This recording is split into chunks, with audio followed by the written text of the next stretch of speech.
All right, and who's going to admit? I can do that. Those will pop up for me. Okay, cool. Thank you. Sure.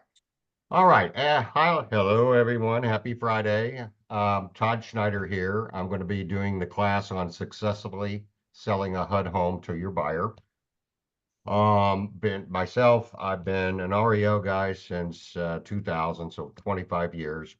A HUD listing broker, agent now, but I was my own broker for many years. Um, for 15 years, I guess, 2010. So I've done this once or twice. So I I think I know what I'm doing. Anyway, let's go to the first slide. And I'm going to start out.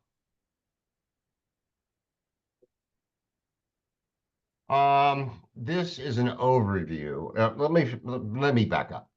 Let me tell you what a HUD home is. Okay, some of you obviously know this, some of you don't. A HUD home is an FHA loan that went bad. The originating lender, whoever that was, Wells Fargo, U.S. Bank, whoever, whatever bank originated the loan went bad for whatever reason, and they foreclosed. So what happens when the bank forecloses, they have to make a decision.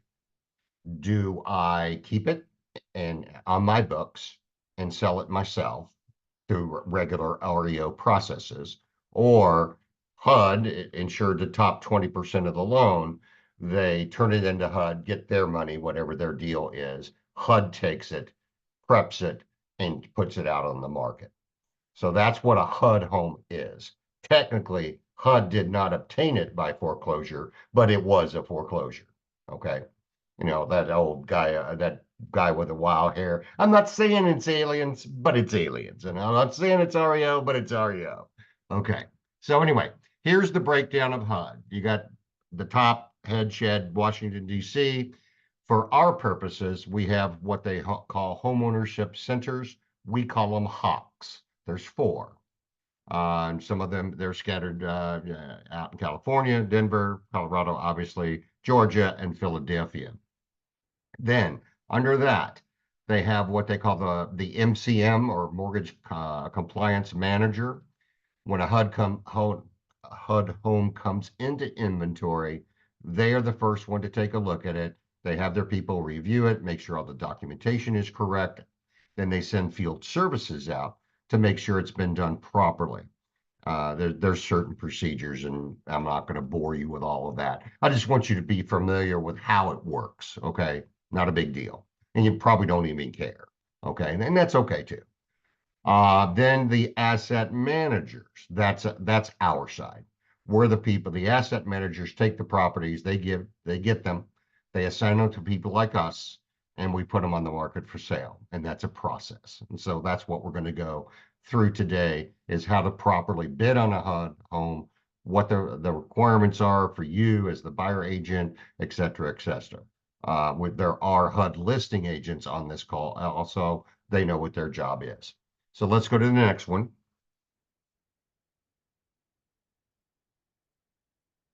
Okay, this is all about how it works. Let's go to the next one. Just showing you how the country is broken up and what homeownership center, or HOC as we say, how it's broken up with that throughout the country. Nothing earth-shattering there, but anyway, let's move to the next one. Oh, let's move on.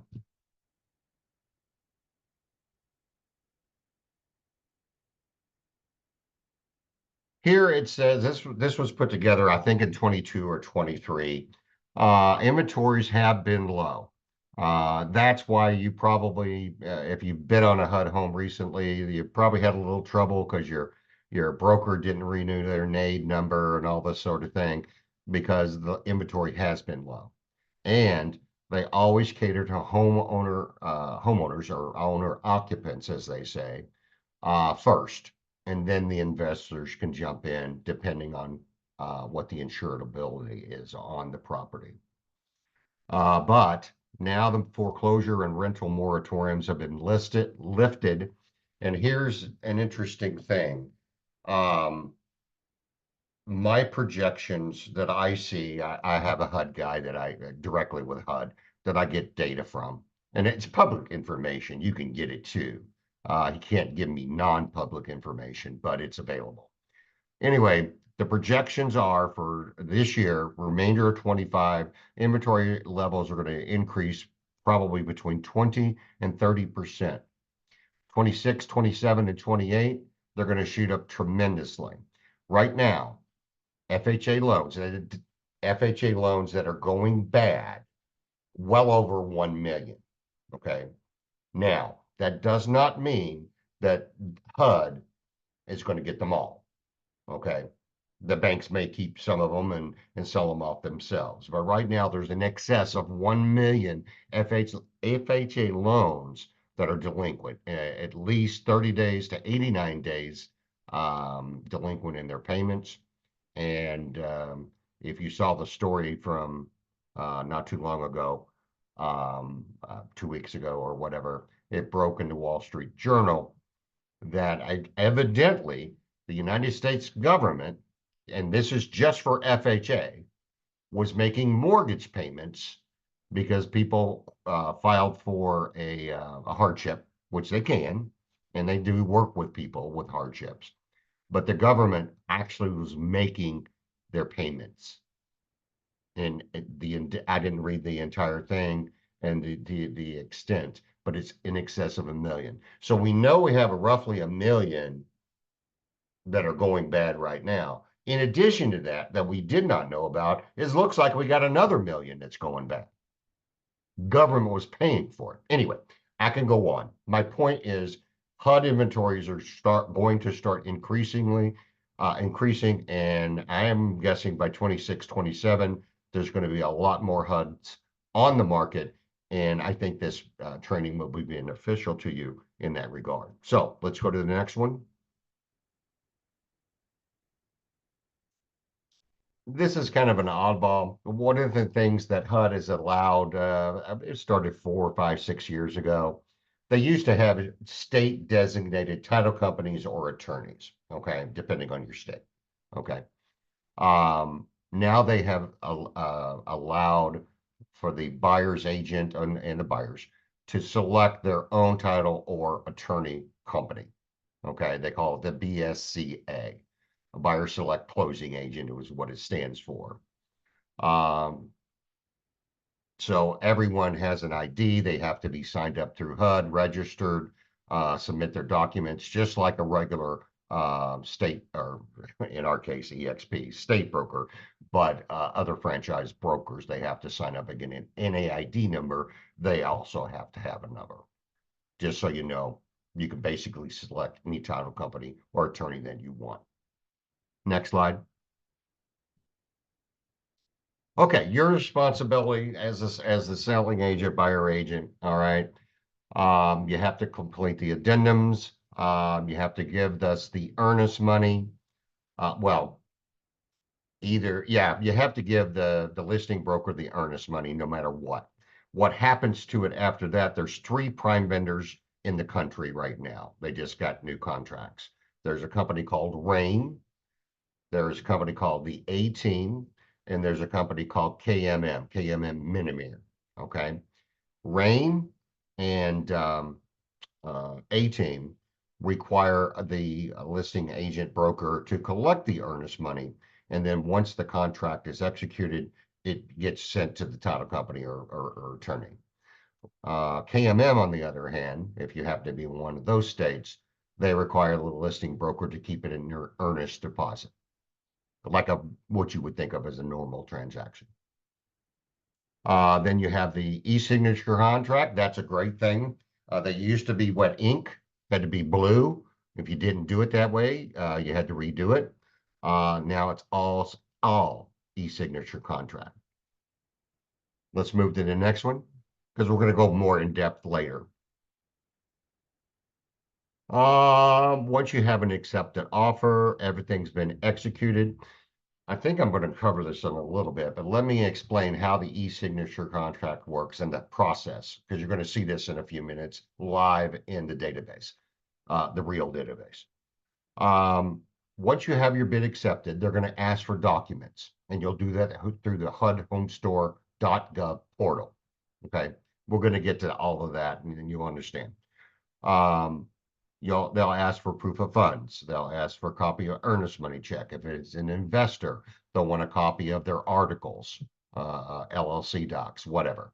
Okay, so you're going to take this information in PDF, you're going to upload it into the system. Once they have all of the documents that they require, okay, then they begin the e-signature contract process.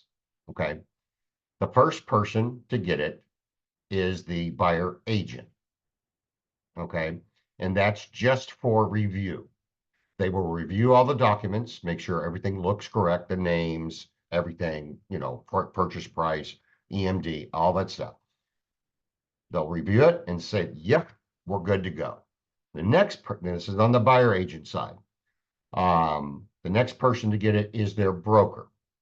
The broker of record will sign. Okay. If the agent and the broker are the same, it just goes to the broker. Okay. So the buyer agent broker signs, then it goes to the buyer or buyers. Okay. They sign off. Then, and this is what trips a lot of people up, it goes to the title company, the title or attorney. This should be clear. This is called title. It goes to title and they have to sign off. And that's usually where we get delays, is the buyer agent doesn't know that the final signer is going to be the title company. Well, not the final, but you understand. So anyway, they sign off, boom. Then it goes back to HUD, whoever the prime vendor is, one of those three companies, Rain, KMM, or A-Team, depending on your area. And then they will finally execute the contract. Once the contract is executed, then the clock starts ticking. So you will get everybody involved. The broker, buyer broker, will get copies of the contract, and then that process begin. And then we, as agents or brokers, will deliver the earnest money to the proper location. If it goes into our company escrow account, it goes in. If not, it will be delivered to the title company, and then they will deposit. So let's move to the next one. All right, real quick, Todd, I'm gonna stop sharing because I have to go to a meeting. Shakira's gonna. Okay, great. Okay, thank you. Hey, Shakira.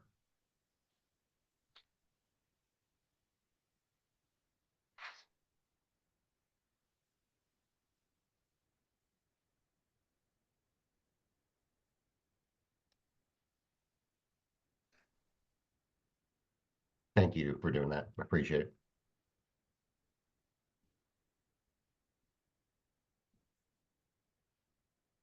Okay.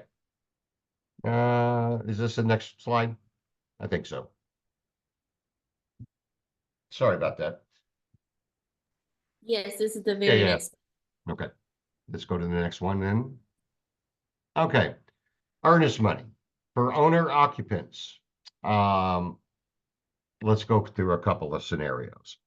If the buyers go through the inspection process, some don't. They just go because they know they're going to have to do repairs. They send a contractor or whatever.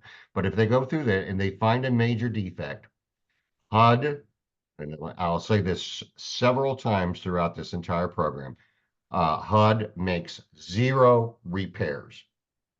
Okay, none, period. If you find a defect, the only recourse is okay, fine, I'll keep moving forward and take care of it later, or you can cancel your contract and get your full earnest money refund. Okay. And it just says BSA will either refund it. Now, you have to have the fully executed release. Okay, that's very important. You're canceling contract, they'll give you the earnest money release form, boom, boom, boom, done, and you get your EMD back. Okay, so that's one way. If an investor, now this is different. If an investor makes a bid, and for whatever reason, other than a tornado blows through or something like that. But if there's no outside forces, if an investor makes an offer and a bid and they get accepted and they cancel the contract, they get $0 back. No refund. It's forfeited. Okay. Let's go to the next one. That's important, especially if you have investor clients. Okay, this is the page of the HUDhomestore.gov. This is the page you'll go to find the listings, that sort of thing. Okay. Can you stop sharing? Can you go to the next slide, please? I want to see what's next because I don't do it in front of, I don't have it. Okay. Can you stop sharing for just a moment and let me share my screen?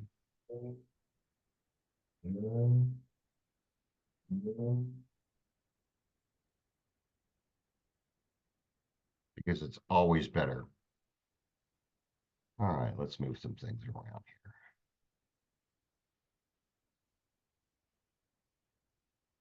Okay, this is the HUDhomestore.gov. Okay, you're looking for you see a listing, it'll have the case number in there and in your MLS. So they're required to put that into broker-to-broker remarks. So this is where you search for properties. It'll tell you how many in each state. Okay, you slide around, whatever your state is, you're going to look for it. You can do this, or you can put in the case number and search for it that way. Okay, there are dollar homes, which there are none available right now. Nonprofits, if you deal with a nonprofit, they can bid on properties too. They just need to be registered with HUD. They know that. Okay. The Good Neighbor Next Door program, you can click on that tab and it'll show you what states have a G&D program. That's for policemen or police people, persons, school teachers, firefighters.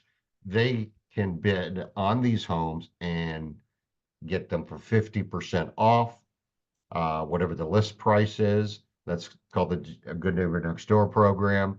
And they have to live in the house for 9 years. They can't sell it for 9 years. Otherwise, they have to come back and pay whatever difference there is. So I've never sold one. I've tried to sell one, but I didn't get it. So anyway, so that's there. And then all of the listings in the states. So you can pick in, go here. Okay. So I'm in Indiana. So I just brought up Indiana. If I want to make a bid on one of these properties, here's one right here. We'll just take a look at this one. If I want to make a bid, then I have to sign in. Okay, let's talk about signing in. Your broker must be registered with HUD. They have something called an NAID number. Okay.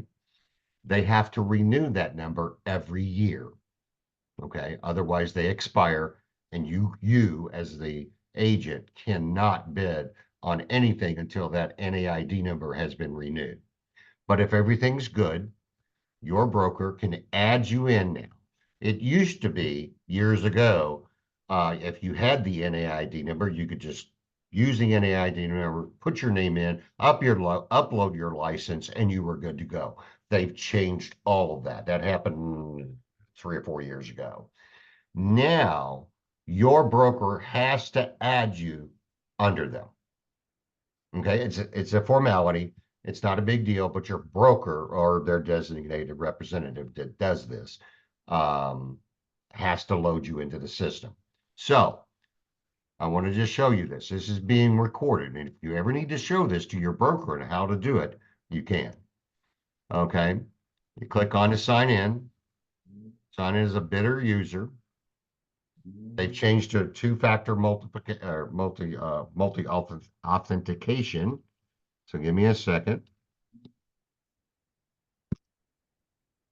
to log in today. Okay, I'm on this property right here. So let me go to the home page first. The broker will go to the NAID portal. And this goes for anybody, if they've never signed up before, they're a newer broker, an independent broker, whatever. They have to go on this, the NAID portal, and register. Okay. Brokers, principal brokers, blah, blah, blah. Click here.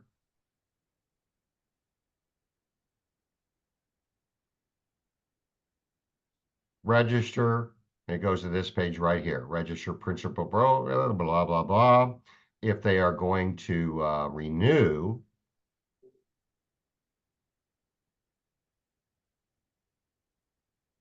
oh, wait a minute, I can't do that. I don't have the authority. Well, I don't have the creds for that. You can check your NAID number and and then renew from there if they have to renew. Okay, this whole section here is for the broker. The broker would log in, sign with you already won. I'm already in there. I guess I do have creds for that. That's nice. Recertification. Okay, this is what it was. If they have been registered with HUD in the past and they need a recert, that's where they go. Right here,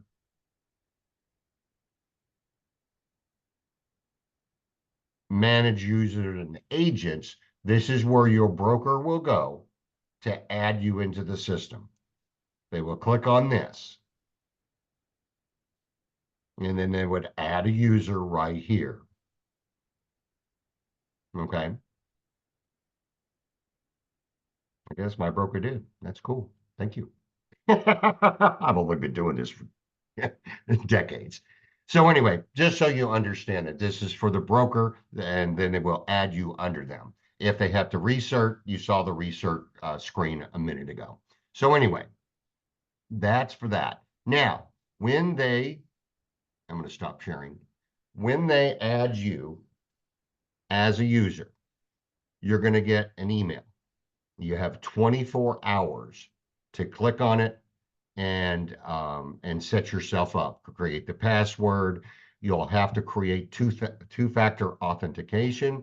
They give you the option of an email. You can do it via email, or you can do it your phone and text. I recommend phone and text, but if you want to do email, you can. Okay. So it's 24 hours. You'll get the email, boom, set it up, login password, boom, boom, boom, done. Just so you know. Now, we just had this happen a couple of weeks ago. I had an agent. I've been selling HUD homes forever and blah, blah, blah, and blah, blah, just cussing me out up a storm. I said, well, are you with the same broker? No. When was the last time you sold a HUD home? 6 months ago. When did you switch? 4 months ago. Guess what? Quit cussing and tell your broker to get you signed up under them because you switched companies. So if you move companies and you still want to sell HUD homes, you need to ask that broker once you're fully onboarded, whatever the procedure is in your state and how your company works. You need to get that broker to do that, what I just showed you, to add you in as a HUD bidder. Okay. So that's important if you switch companies or whatever. So anyway, let's go back to the slides, Sakira.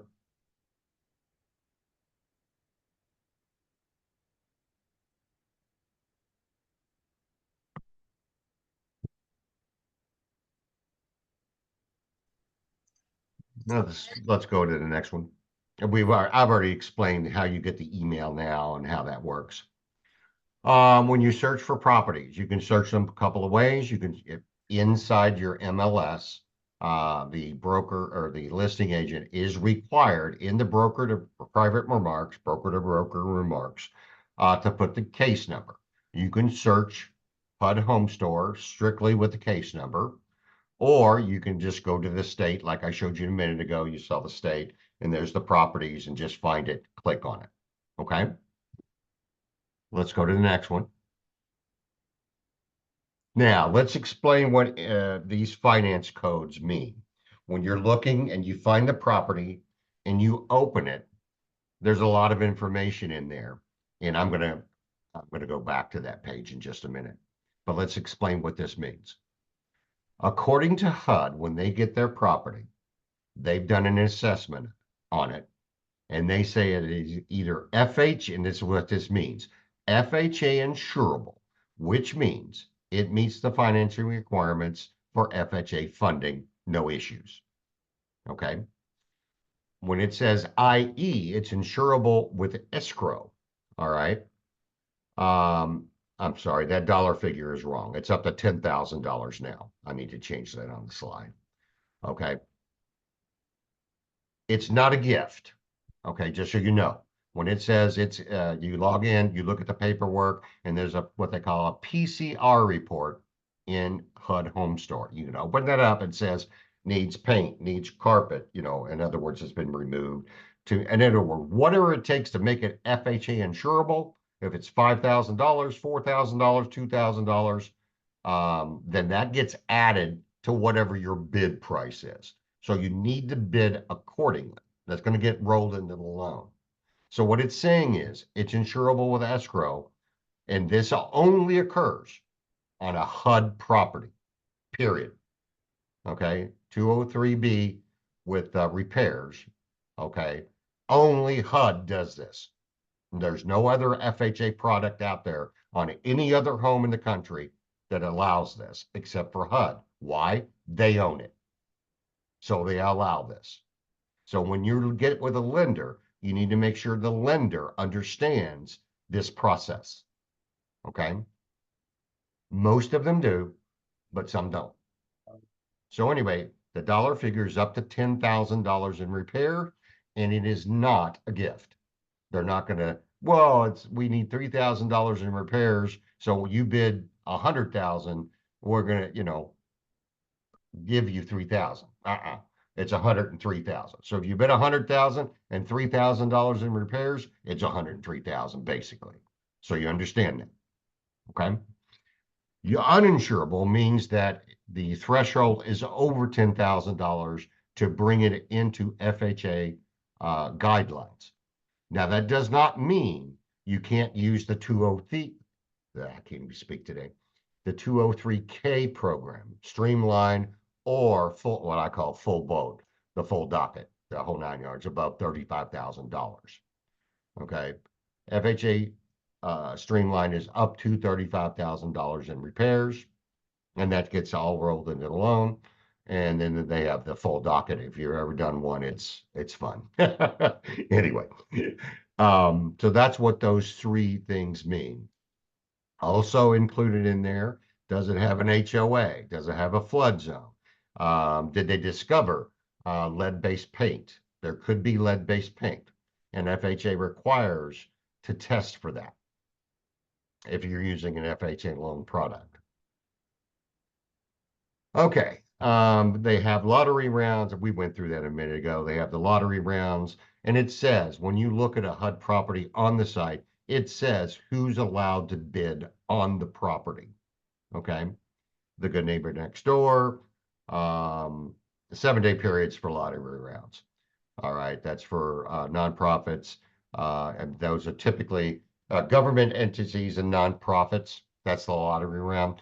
No individual or investor can bid on those properties at all during that first 7 days. It'll be in the MLS. We're allowed to do that, but they still can't bid on it. After that, then it goes to owner occupants first, no matter what insurability it is. So let's go to the next slide. Okay. Uninsurable properties.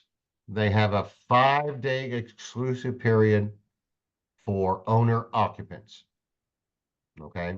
So if you look on, you see a listing pop up and it says UI, then you hit the first 5 days on the market. It's dedicated to owner occupant bids only. Then after that, the investors can jump in. And usually these properties obviously need a lot of work. Okay.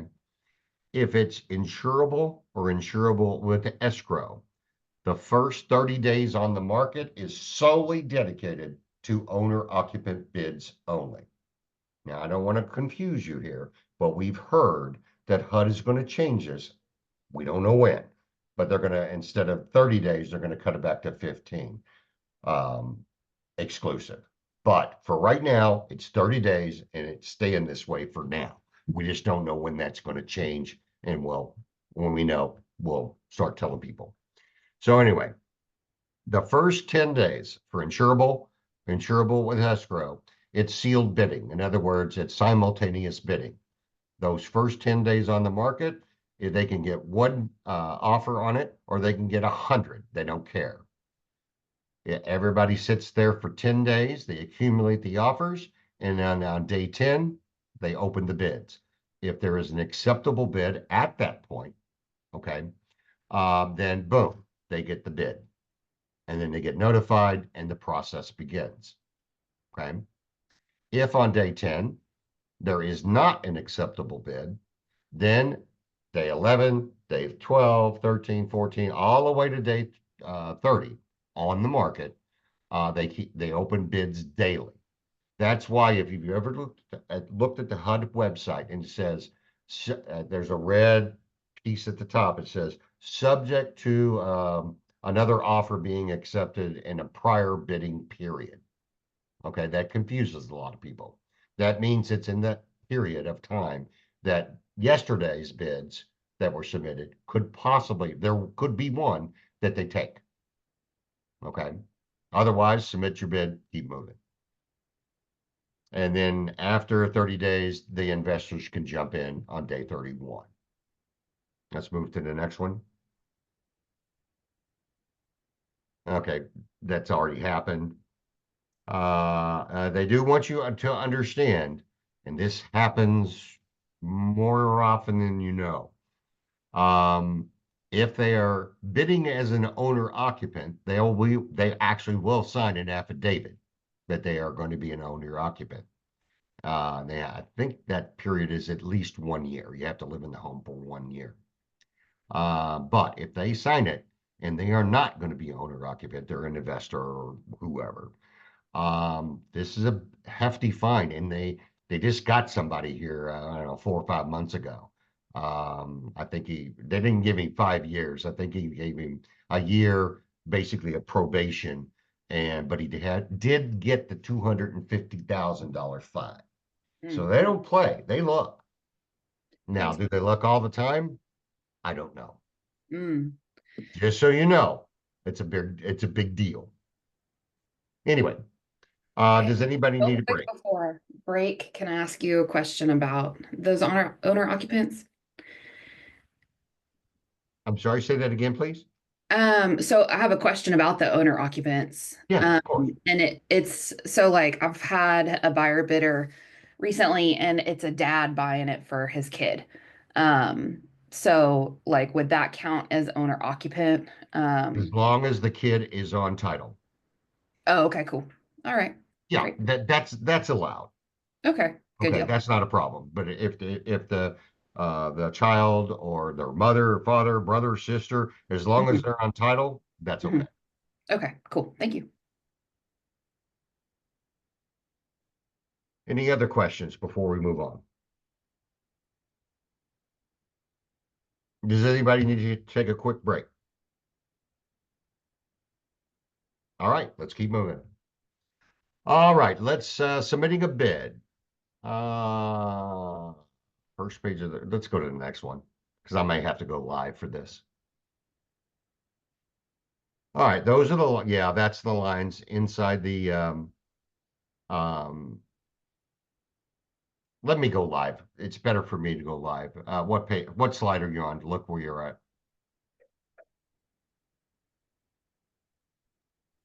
Okay, I've got it saved on the slide. You don't want to see that. Where am I at? Stuff is everywhere. Well, that's mine. I must have closed it out. Okay.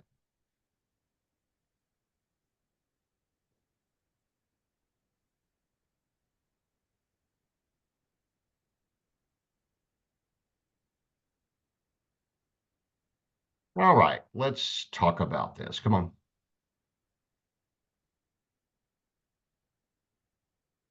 Just pick a state. That's fine. We'll just pick this one. All right, so you find your property. You're going to make a bid on this property. All right. So I want to submit a bid. So here you found it. There it is. We click, I want to submit the bid. Yep, that's correct.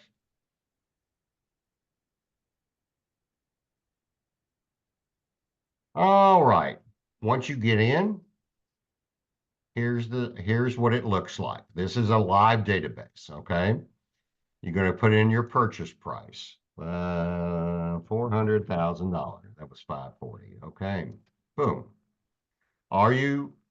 What type of loan are you, or is it a loan? Are they paying cash? Blah, blah, blah. Now, I want to tell you this right here, and this is important.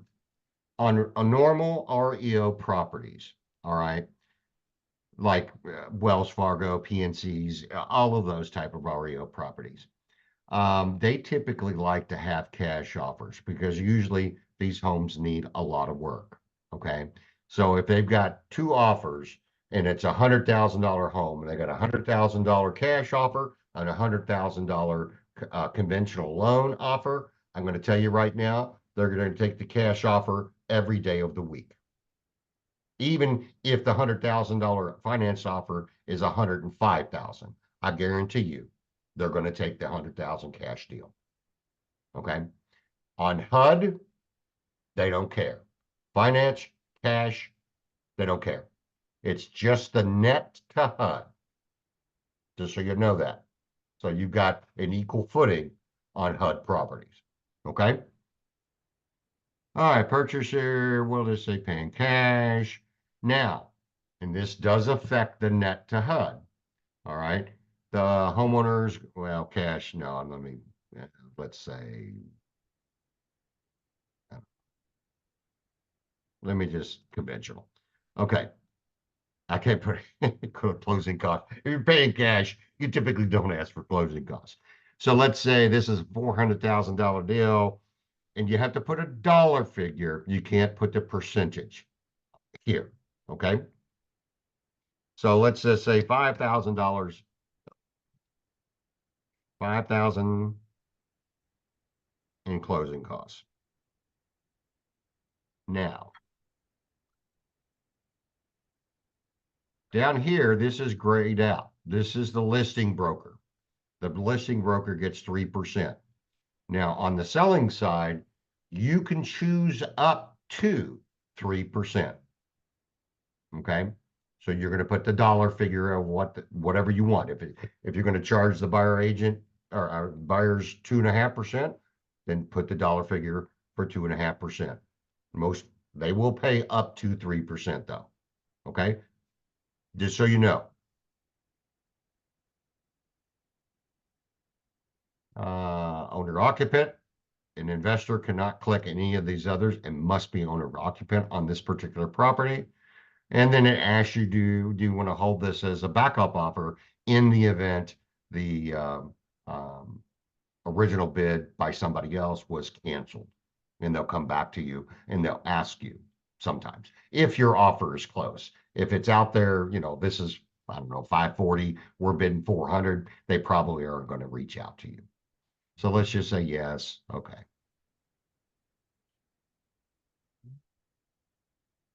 Okay.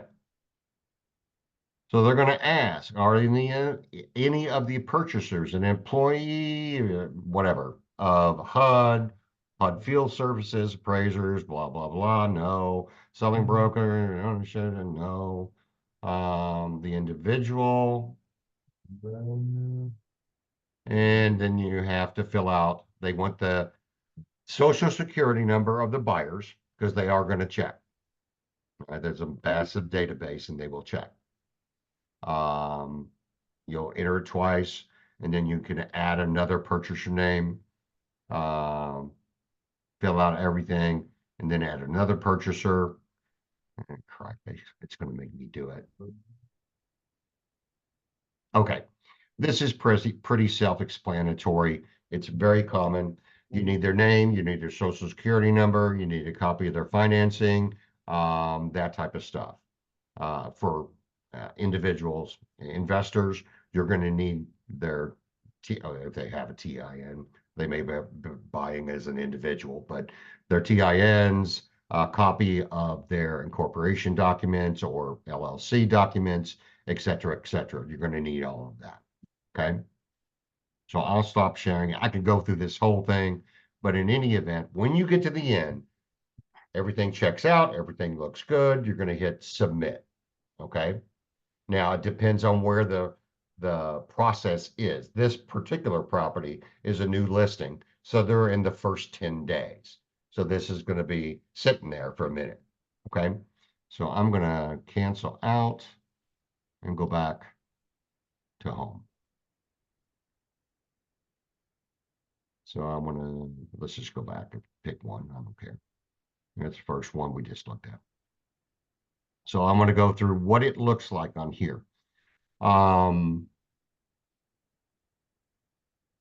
Is it, if it has a red X, it is not located in anything. It isn't on the National Register, historic, flood zone, airport zone. An appraiser has actually done this, so you know this.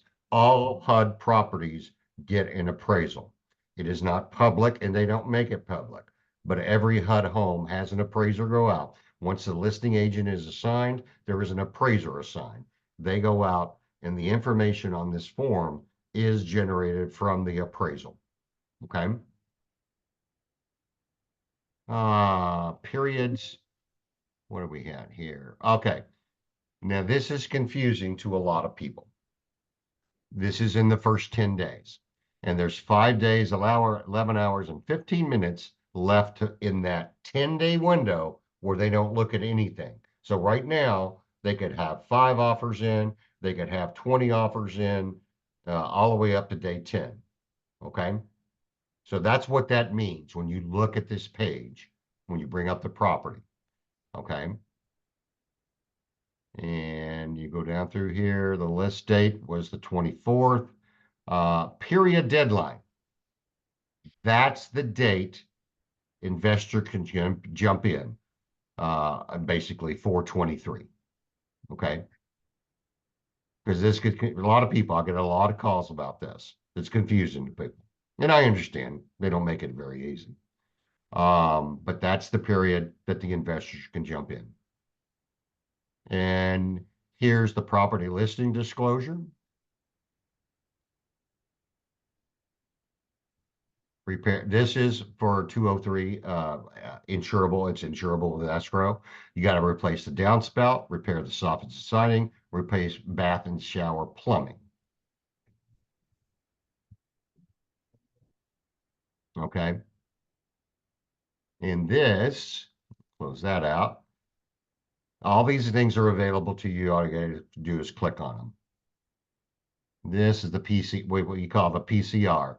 This was filled out by the field services manager, okay, or the personnel, okay. This is what they did. They put a generator to check, does it function? They don't turn it on, okay. They just put power to it to make sure all of the components actually work. Electrical, same thing, stove range, plumbing. What they do with plumbing is they put a generator to it, or pressure, and see if it holds at least 35 pounds of pressure. If it fails the test, then there obviously is a leak in the system. So there you go. Now, for you as an agent, if you want to do a test on this property, they may not allow you to turn on the water because it failed the pressure test. Okay.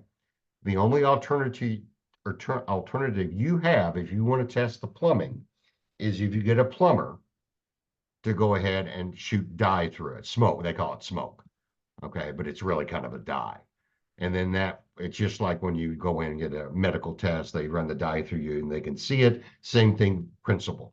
They run this quote smoke through it, and I don't know what blue and red, different colors they use. And you can see where it seeps out on the pipes and identify that there's a problem in that location. Okay. But that's the only recourse you have if they don't allow you to turn on the water for the utilities.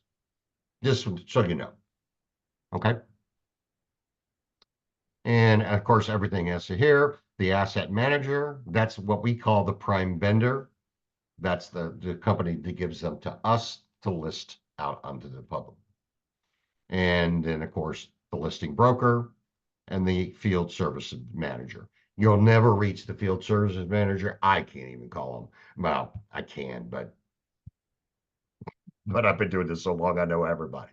So anyway, but you call the number, you email them, other than wanting to turn on utilities and get utilities arranged to be turned on, de-winterized and those types of things.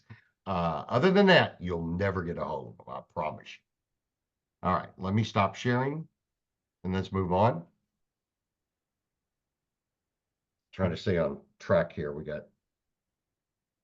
So anyway, we went through the bids. You saw the live page there of what you got to do inside the system. You'll hit submit, boom. And then when you come back around, there's a tab at the top, or there's several tabs at the top, but my bids. If you place a bid, you go to my bids and you'll be able to search them. And it's this long number, looks like one of those program key codes. It's I don't know, it's 20, 30 keys. But anyway, you'll see that it'll be available for you to look at it, open it up, and it'll give you the overview of what you bid. One of the things that you can do, and I like to tell everybody this, if there's been a lot of activity on a property, and they bug the hell out of me. How many offers? I don't know. How many showings? Well, I've got one right now that said, this is day 8, and that was yesterday. I've had 31 showings on day 7. Okay, so there's a lot of activity. So I'll tell them, yeah, but you can modify your bid up until midnight that day before the bid gets opened. Okay, so if you're in that 10-day window and you want to modify your bid, you can do so. Okay, you just have to open up, click the button that says modify bid, go back in, change your prices, whatever you're going to change it. But you can do it up until midnight, but the day before it's going to be opened. And that's based on your time zone. It's not Eastern time zone, whatever. It's all based on the time zone that property is located. Okay. Let's go to the next. That is the key. The net to HUD is the key.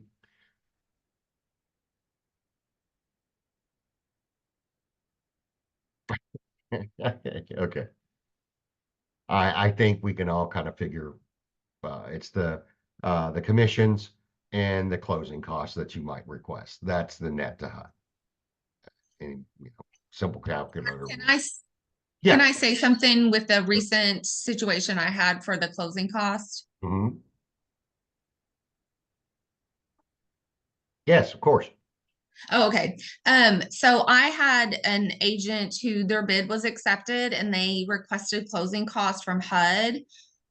But then they messaged and asked if HUD would pay for a home warranty. Well, that agent was a newer agent and didn't understand that closing cost was all closing cost you want HUD to pay, whether it's prepaids, home warranty, whatever it is, it needs to be in as part of the closing costs because HUD isn't going to come back later and say, oh, okay, yeah, we'll do a home warranty too. Right. Well, it's the dollar figure that you select. So if it Right. goes above that dollar figure, they're not going to pay for it. Right. So if the buyer wants to ask for a home warranty, it needs to be included with line 5 on closing cost. Exactly. Just to get really specific there, because that situation happened recently. Good deal. All right. Okay. You understand that HUD will pay up to 3% on the buy side. The listing agents get 3. Now, if it's a hard to sell, they call it a hard to sell property. And that's basically what they call minimum commission. It's $2,000 to, well, it's $1,000, $2,000 total. $1,000 to the listing broker, up to 1,000, and you can, that's a dollar figure too. You can, some of these agents work with investors all the time. The investors take care of them outside of, a lot of times I just see them come through as zero commission. So the buyer or the investor is taking care of the agent. And in today's world, it depends on how you structure your deal. I don't want to even touch that. But they will pay you up to 3%, up to 3%, or a minimum of $1,000, but it has to be what they call a hard to sell property. Otherwise, it's 3%. I've got a commission coming to me for $855. Okay.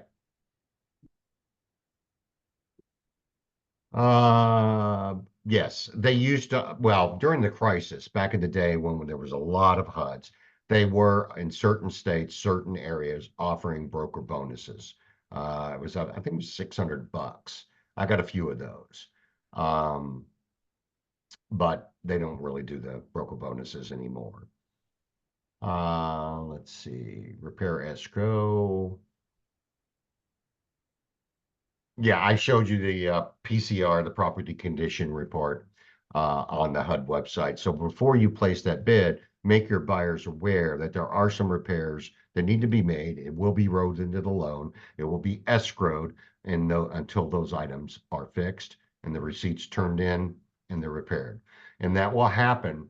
And that escrow amount could change. Okay, just so you know, let me explain this a little bit better. All right, you get up to $10,000 that you could roll into that loan. All right.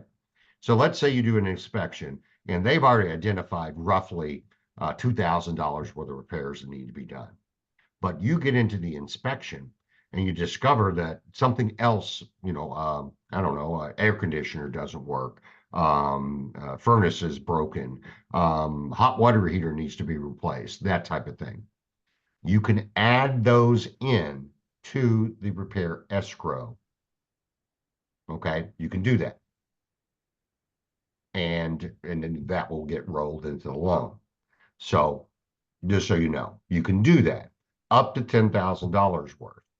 All right, and that's going to be dependent on your lender. Your lender's going to decide on how that's going to work, their underwriting criteria, that type of thing. So make sure you have a lender if you're going to do FHA. Well, any loan for that matter, but make sure this lender, especially on FHA, knows how to do these. Okay, because if those repairs go too large, you may have to switch from a 203B with escrow to a 203K streamline. So make sure your lender knows how to do this. Okay, let's go. Yes, the escrows are not a gift from HUD. That gets rolled into the loan. Yeah, okay. Yeah, I think I've explained this. Lender holds it. Yeah, they hold the escrow until the repairs are made.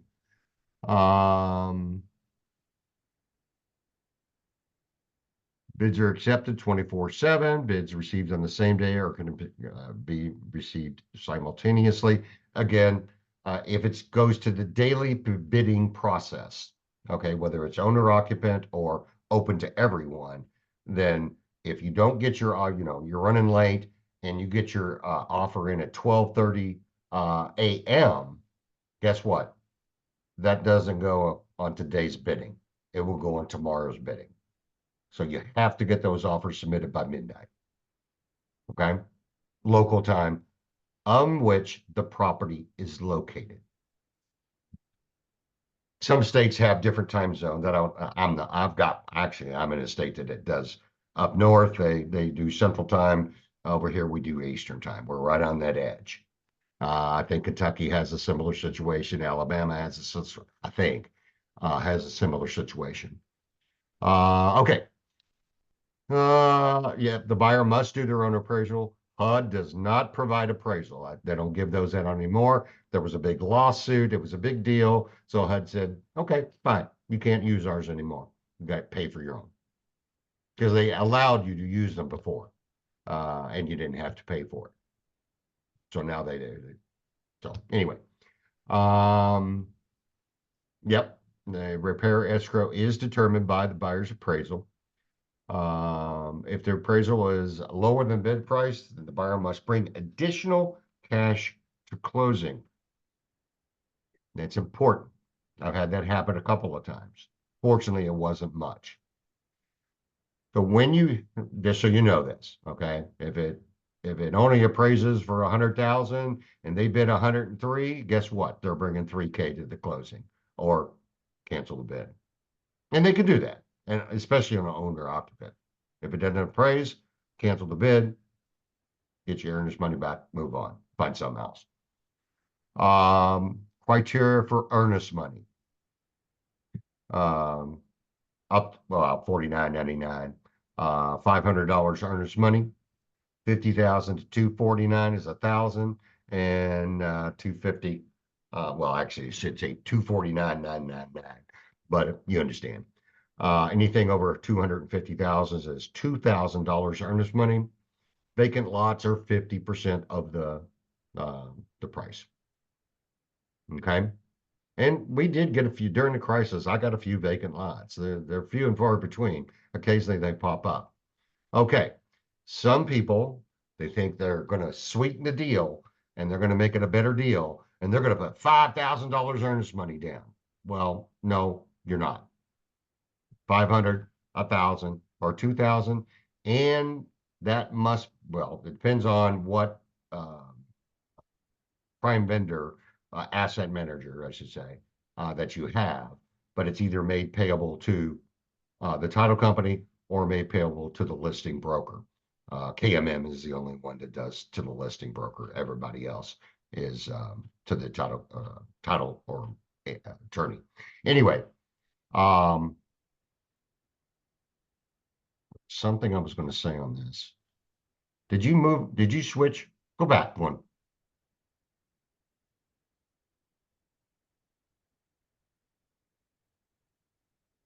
No, I think I've got it covered. Oh, it must be, okay, if you know anything about cashier's checks and money orders, okay? If you get one of those issued by a bank, you're good, money order or cashier's check. But if you are doing the $500 EMD and you run down to the Quickie Mart, and because they'll do a money order for 500 bucks, okay, well, you give them 500 bucks, you get your money order, okay? You have to make it payable to somebody, all right? Don't do that. Because if that EMD, it's like, let's say you get through this process and the contract fails, okay? So you don't deposit the money. Well, you don't have a contract until it's executed, all right? What are you going to do with the money order when it's made payable to somebody else? Especially in that particular scenario. Always get you through the banks because they can void them out. Okay, whether it's made payable to the listing broker or whether it's made payable to a title company, you just walk into the bank, you drew it out of your account, you can cancel it very easy. Do not go to the post office and get a money order. Do not go to the Quickie Mart and get a money order. Don't do it. Things happen. Then what are you going to do? Okay, let's move on.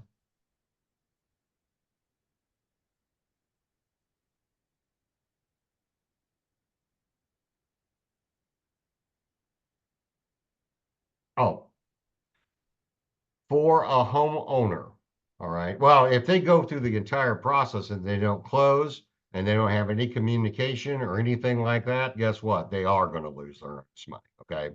However, if they are an owner occupant and they need to cancel for whatever reason, and you all understand how this works, you can come up with any reason under the sun to cancel, all right? You just put it in writing, you couldn't get the loan, whatever the case might be, you cancel, and you will get, the owner occupant will get their EMD back, okay? But if you don't do anything and the contract expires and you just disappear off the face of the earth, your earnest money is going to be forfeit. Investors, they feel like they are intelligent, they're knowledgeable about what their investments are. So if they decide to cancel for whatever reason, they do lose their earnest money. Like I said, unless like a tornado blew through, an earthquake happened, whatever the case might be, a natural disaster, they will lose their earnest money. Now, HUD sometimes runs into problems with title.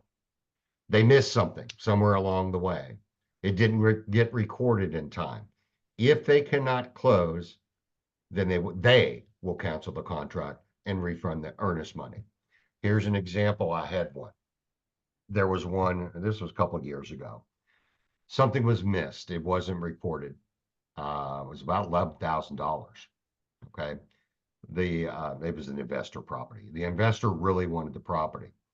And he didn't want to cancel. So what HUD did, rather than send it back to the originating lender, all right, the originating lender paid to put it back through what they call strict foreclosure. It's very specific and very, you have a regular foreclosure. This is something they use to cure these types of things, but it takes months. So my guy sat on the hook for, I want to say it was about 4.5 months before we ever got that closed, because the HUD wasn't going to pay the $11,000. As far as they were concerned, they were going to send it back to the original lender. The original lender said, I don't want it back. I tell you what, if they'll take it, I'll pay for strict foreclosure and get it done. Okay. That's an example of something like that. But typically, a regular homeowner, they can't wait 4, 5, 6 months. So go ahead and cancel, get your MD back, and maybe it comes back, maybe it doesn't. Who knows? Fortune owner occupant. They say this. I better be careful because I am being recorded. Death in the immediate family, serious illness, or a major loss of job by the breadwinner, or other good cause approved by HUD. So you understand. Let's move. And they get it back. Pre-approved versus pre-qualified. You all understand the difference.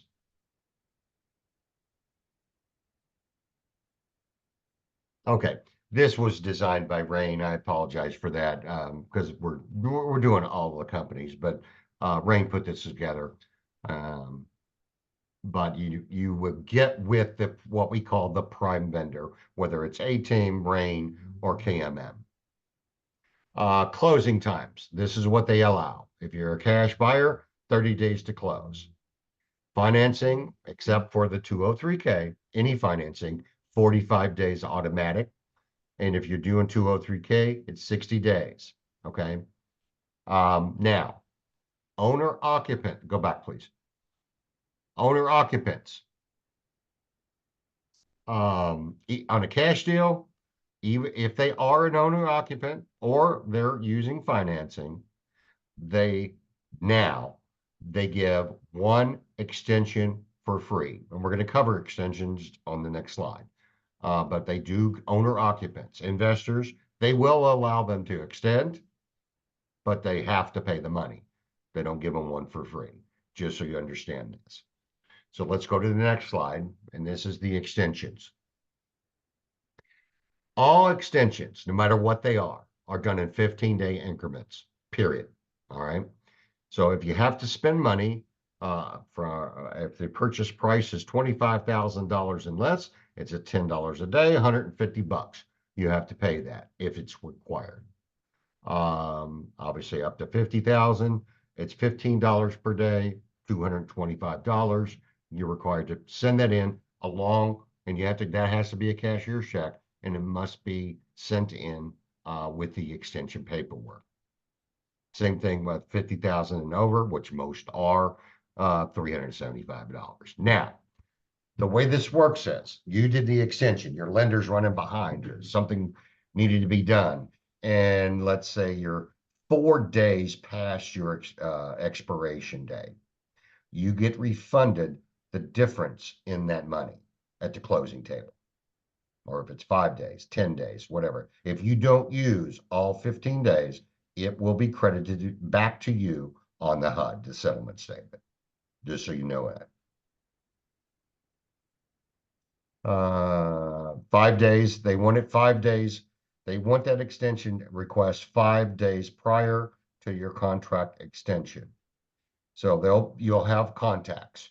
Yeah, hey, we're running behind. I need to do an extension. Now, if you get in on the second day before the expiration, unless it's a weekend, okay, they're gonna work with you, okay? They want this thing sold, you want it bought, they're gonna work with you. But realistically, they truly do want that 5 days so they can get everything processed. But the reality is reality. So go ahead.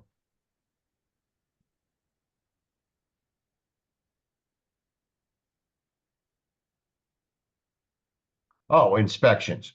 From the date that you get your contract executed, that starts the clock. You have an automatic 15-day period to do your due diligence.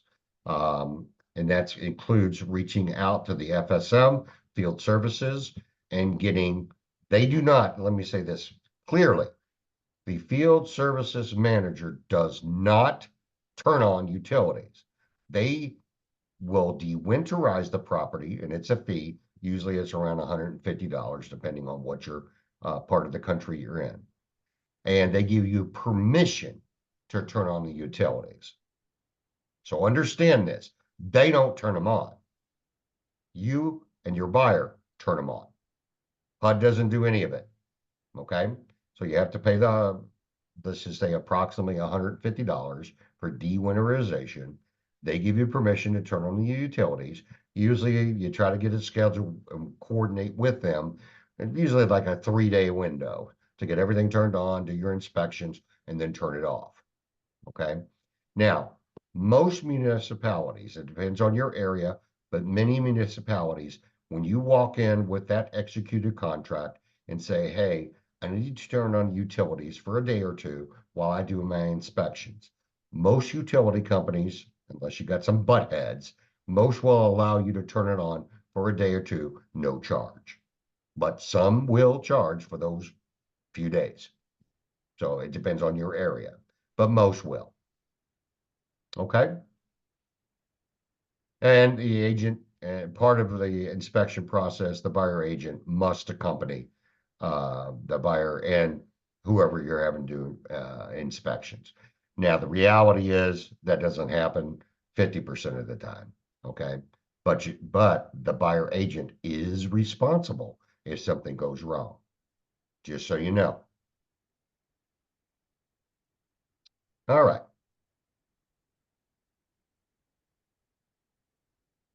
Buyer basically, HUD doesn't pay for anything. The buyer is responsible for turning on the utilities, paying for the contractors, you name it. Okay. They put the whole onus on the buyer. HUD doesn't pay for anything other than the recording fee at the closing table. They pay for that. Other than that, they pay nothing else. Other than the closing costs that you have requested for them to pay. But if you didn't request it, they're going to pay whatever the closing fee is for their side. Boom, that's all they pay. Termite. They will do termite. Depends on the area if it's required. Okay, but the termite letter is usually about $100. They don't pay for that.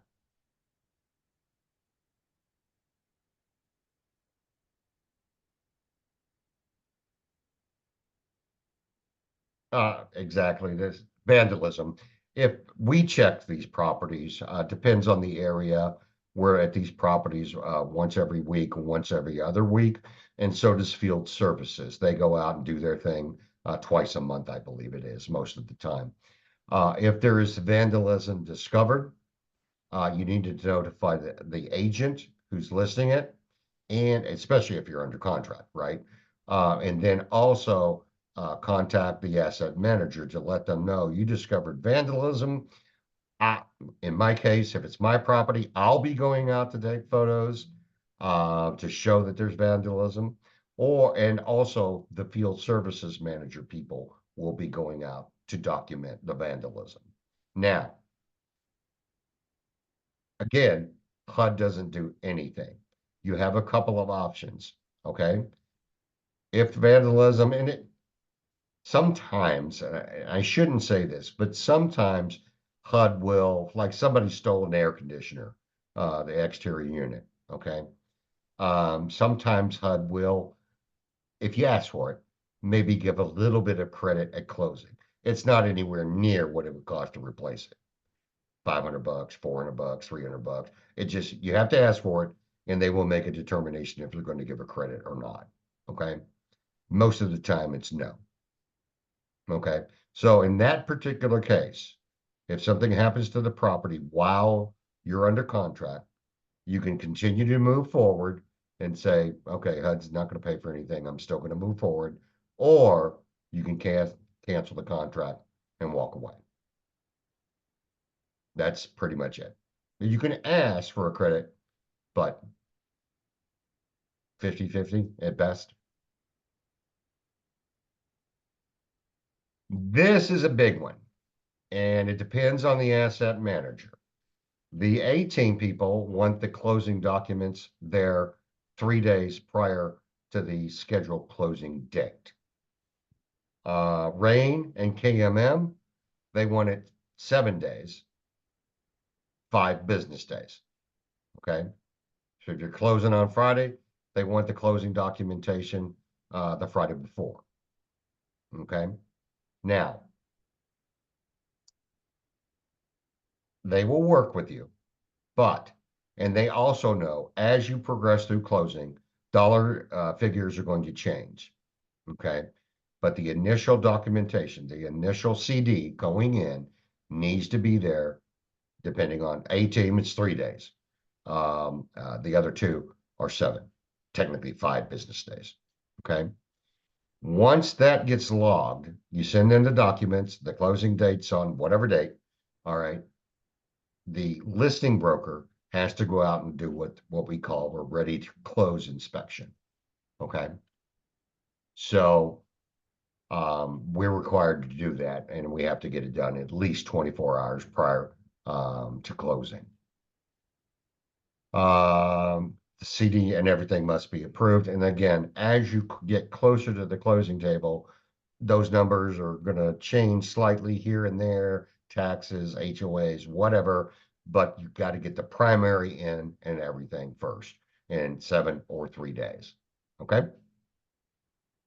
Now, keys are not provided at closing. And I'll say nothing else about that. Okay. We're supposed to unlock it for you, and then you change the locks and go from there. The real world operates very differently. I'll just leave it at that. Okay. Yeah, close it, coordinate with the listing broker to get access, rekeyed at the buyer's, everything's on the buyer, rekeyed. And these keys, they're not as common as they used to be. I used to have a HUD key code, and I can get into any HUD property in the country. They've changed all that. They have similar key codes, but they're different in different states, and they change them every now and then, so on and so forth. But those keys are very common key codes for people in our world, the REO world, the HUD world. So, you know, get those locks changed as quick as you can. All right. How much time do I have? Oh, Lord, am I behind? I'm way behind. Okay. Let's talk about the contract. Here's the contract is a 1-page document. That's your contract, and we'll look at it in just a minute. It's called the 9548. And here's the parts of all of the stuff that you're going to be signing. The 9548, this it's different than your state. Electronic filing form. In other words, they're given HUD permission to do electronic filing on your behalf, or signing, I should say. Owner occupants cert, if they're owner occupants, and that's what I was talking about. They have to sign that, and if they're lying and they get caught, they got a problem. Take care, girl. They should do a home inspection, radon, gas. There's all of these components of the contract that they're going to sign, but the actual contract is 1 page. Let's go to the next page.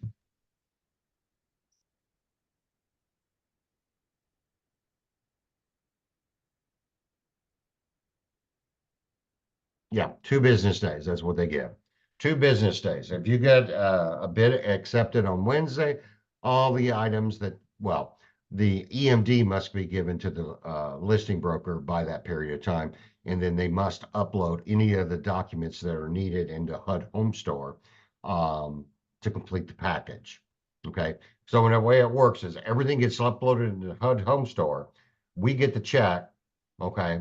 Then at that point, then the e-signature contract begins. But you have to upload whatever they're asking for first, then that process begins. And I think that's pretty self-explanatory. Let's just move along. Proof of funds letter or corporate documents, if it's a company, earnest money check, all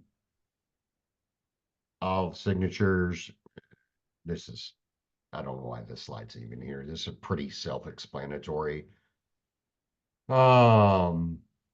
If there are correction needed on a contract, which is rare, but if a correction is needed, you got 1 business day to make that correction.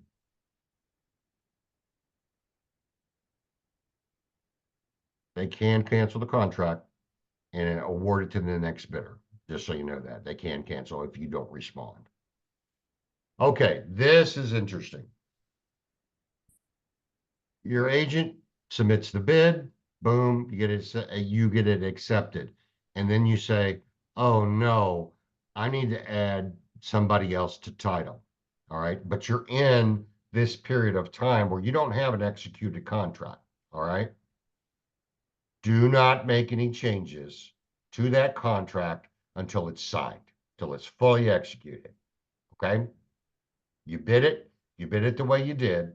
The only reason why is a spelling correction. That's not a name spelling correction. That's not a problem. We can fix that. That's simple. Okay. But any other issues like that, you don't want to add somebody, whatever. The only thing you cannot do, you cannot remove 1 person that you initially bid on the contract.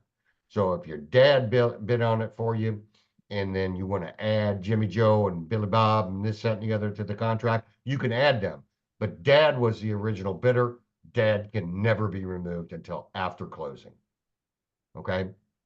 You can add and subtract. Now, if there's 2 or 3 people on the contract, as long as one of the originals remains, you can remove 1 or 2 or whatever, whoever's on the contract.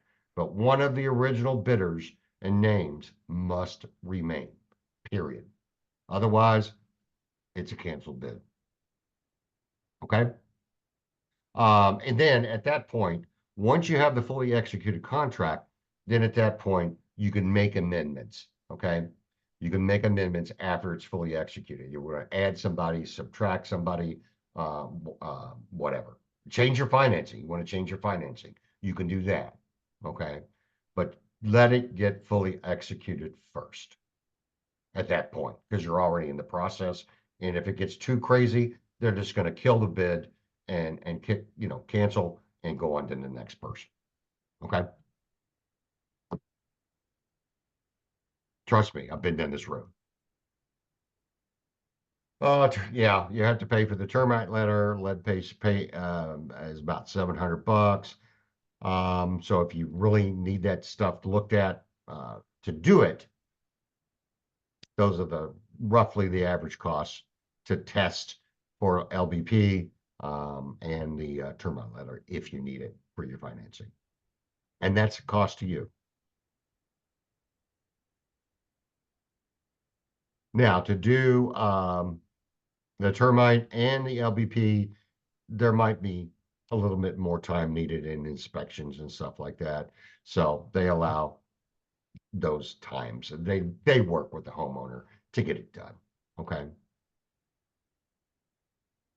And if abatement is needed for lead-based paint, then at that point, that takes obviously a lot longer, and that will delay closing. Okay. Yeah, the primary buyer, I just said that. Primary buyer can't be changed. Owner occupant to investor, unless you can do owner occupant to investor only if it's in the investor phase. Okay. Otherwise, you cannot change that. Yeah, you can add the buyer, you can subtract a buyer, but the original bidder can't be removed. It takes roughly 72 hours to process these amendments, and they're not hard. They do it. It's not a big deal, but we got to give them enough time. So if you're 3-4 days before closing and you need to make an amendment, you're going to have to allow the appropriate amount of time. Okay. Yeah, they will not execute amendments the day of closing. They will not. Okay, yeah, it's pretty self-explanatory.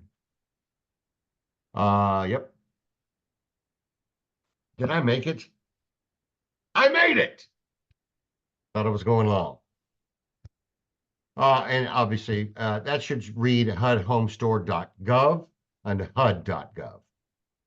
It used to be .com, but they've changed it to .gov. I never understood why it wasn't .gov to begin with.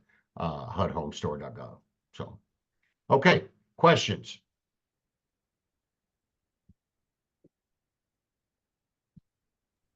Yep, Todd, can you explain where the amendments are found if you need to submit one?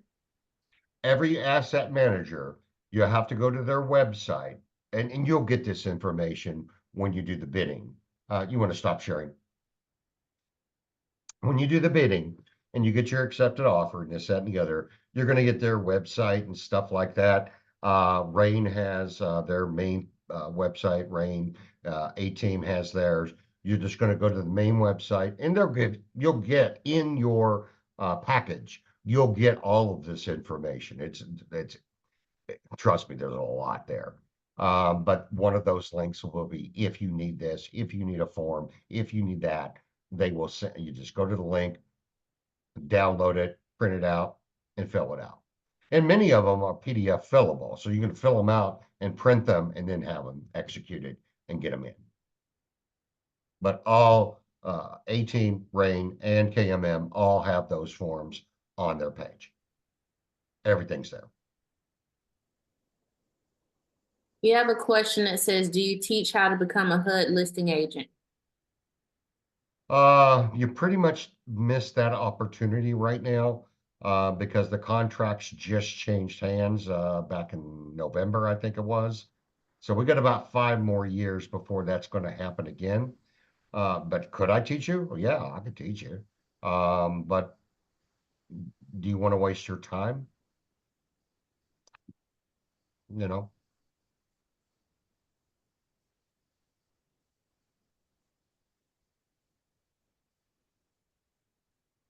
What else? Somebody got to ask. We did have a question that says, will there be a recording? So this is recorded, of course. This is being recorded, yes. And we will make it available. And those are all the questions in the chat. All right. Well, if you don't have anything else, I appreciate your time. Thanks, Todd, as usual. You're amazing.